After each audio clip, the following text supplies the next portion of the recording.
Hey guys, it's me, the dude from StarPass Games. Today I'm going to help you make a Super Mario 64-ish camera system in Unity. I'm making this in C#, but these principles are applicable regardless of the engine or language you're using, if you know what you're doing. Before I go on, you can find these scripts in my paste bin, link in description. Now, there's only a few niche justifications for a camera like this, the first being its simplicity. This camera is very easy to implement, very beginner friendly. Next, there's precision. This camera gives the player a level of consistency that you don't get with a free camera, which is very speedrunner friendly. Last but not least, doing this helps you avoid learning to use Cinemachine, which is my favorite part about this. I'm personally using this system in my current project, Fairy Terrarium, but that's a topic for another day. With that out of the way, let's get into it.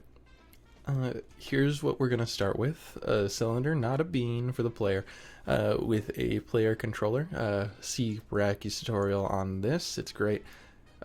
Name your player object player or something. Next, create an empty game object. Call it camera rig with a script referencing the player's transform and setting its own transform position to that of the player game object. You don't want to parent it to the player because that will make your camera rotate wildly. You also need as many empty game objects as you want camera positions. I'll throw my positions and rotations on the screen if you like, but you can set these to fit your needs. Now, you're going to make a new script. I'm calling it Camera Brain. First, just get rid of the start function. You don't need it. At the top here, we're going to declare two variables with serialized field. This just gives us access to them in the expector. One integer called viewIndex and a transform array called viewpoints. I'm going to use these little brackets here to do an array. Next, we're going to write a function, void look, and make sure you call this in the update function or it won't do anything when we test it. In the look function, set transform.position equal to viewpoints brackets viewIndex.position. This is just declaring which of the viewpoints we want to look at, right? And you can copy paste that and change positions to rotation. Control S and then drag our first viewpoint into the viewpoints array, and now if we hit play, the camera should follow the player. Now you could stop here if you wanted a fixed camera, but if you wanted that, you would have just parented the camera to the player.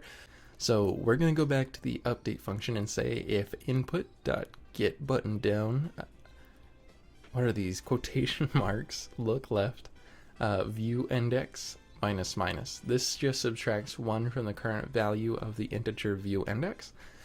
We can copy paste that and change left to right and minus minus to plus plus. If you were to save, drag the rest of your viewpoints in the array and hit play now, you would see Unity throw this error saying look left and look right do not exist. To fix that, go to Edit, Preferences, and Input Manager. Click Axes and whatever buttons you would like to change. If you're going to use a letter key, use the lowercase and hit Enter. Mouse 0 is left click and mouse 1 is right click. Control S and hit play, and you can look around using the buttons you set if you renamed everything properly. The button names are case sensitive. Make sure that your script reflects the way you renamed the buttons. At this point, if you try to make a full rotation, Unity will start throwing this index out of bounds of array error. So let's take care of that in the update function too. Add a nested condition. If viewIndex is less than 0, viewIndex equals viewpoints.length minus 1. So you're getting the amount of viewpoints in the array, viewpoints.length, and you're taking 1 from it because it starts at 0. Any index for an array is going to start at 0.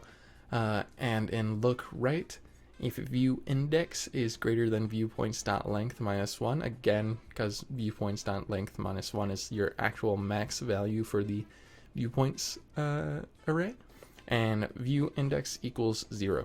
Now everything should work fine, but it's a bit jarring at the moment. Our last task for the day is to smooth that out, and to do that we're going to use linear interpolation. This just means going from value A to value B at a fixed rate over time.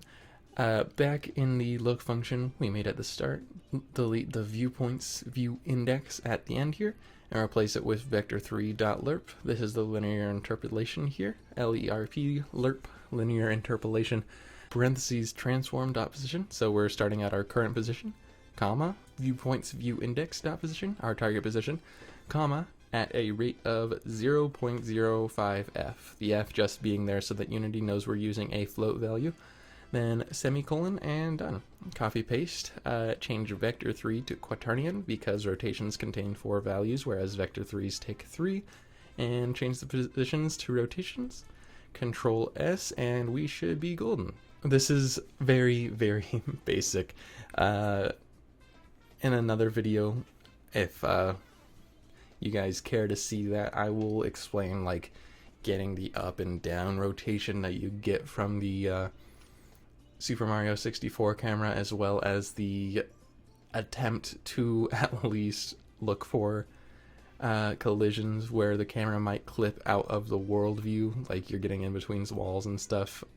Because Mario 64 attempts to do that, doesn't always do it super great. And other than that, if you liked this, go ahead and hit the like and subscribe buttons for me. Leave a comment if you have anything to add. I know this is very simple, and some people who know a lot about programming might have some problems with it. I know there are problems with it, so don't be too worried.